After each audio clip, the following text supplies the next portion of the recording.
Them try to stop me. But no bullet can stop us now.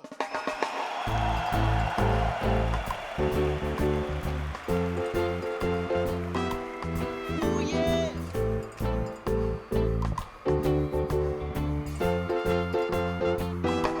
All right, we're jamming. I wanna jam it with you. We're jamming. And I hope you like jamming too. Feels incredible to be back on stage. It feels absolutely dreamy. Also a little bit emotional, because it's been a while. The stage is one of my homes, and to kind of have to put it on pause for a year and a half is it's hard to do,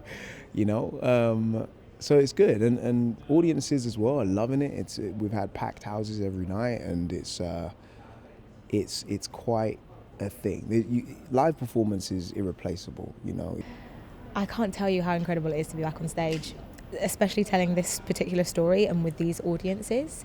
It's overwhelming in the most magical way. Honestly, it's been gorgeous every single night, and just long may the joy continue. The opening night of this show was it just took my breath away. It was such a relief and such an incredible feeling to feel, 1,000 people shouting, cheering and screaming for us again, and have that connection again, like we're all back. West End is reopened, and to open with a show like this is just phenomenal. It's been incredible. The mix has been incredible. We keep having these mad sort of, you think it's just going to be people of colour, and then a whole night it's working class white people that are coming along and loving it, and then the next night it's completely mixed, and so we're really enjoying the fruits of somebody whose music was able to speak to everybody. We all defend our right. Jah children must unite. Your life is worth much more than gold. Jamming in the name of the Lord.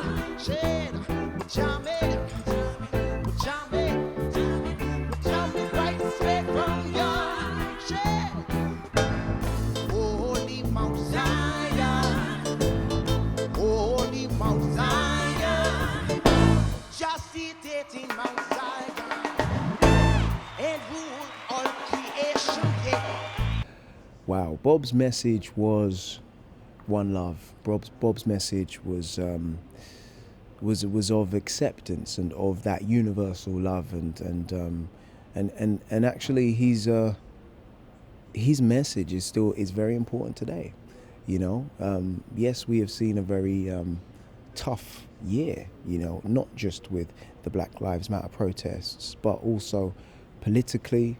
I feel like this nation has been divided. In the US as well, it's been divided with both leaders and around the world. It just feels like it's a very difficult time, and it doesn't feel like we're at peace, and we can all do with a little bit of healing. And Bob's messages they're clear, and they're personal, and they're also universal. We're trying to delve into his spirit and what really made him tick, and why and how he changed and revolutionized and created and led a whole movement, musically, spiritually, an absolute icon. I mean, Bob Marley was an activist, of course, but he also spread messages of love and unity and togetherness and hope. So as much as he, sang rebel songs, sometimes it's the music that you just want to get up and dance to, and our audiences have been doing that, and it's been really special. Could you be loved and be loved? Could you be loved? Oh yes, and be loved. The road of life is rocky, and you may stumble too. So while you point your finger, someone else is judging you. There is that question, why is this musical relevant now? And it's relevant because, his music is needed now. You know, we had the Black Lives Matter movement last year that just took over the world, it felt like. And when you come here and watch this show, you cannot leave without really understanding there's so much more work to be done. And this was the work he started, you know, in the 70s, 80s. So yeah, it's incredibly relevant.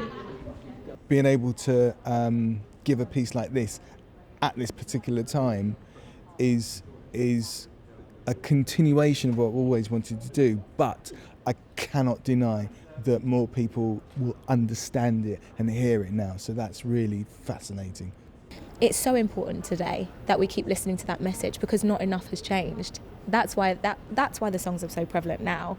Yes, they are gorgeous melodies and the lyrics are brilliant, but it's the message that they bring, and that is why the family still fights for his message and his songs to be heard, because they know that they need to be heard. Say something, say something, say something, say something, say something, say something, say something, say something.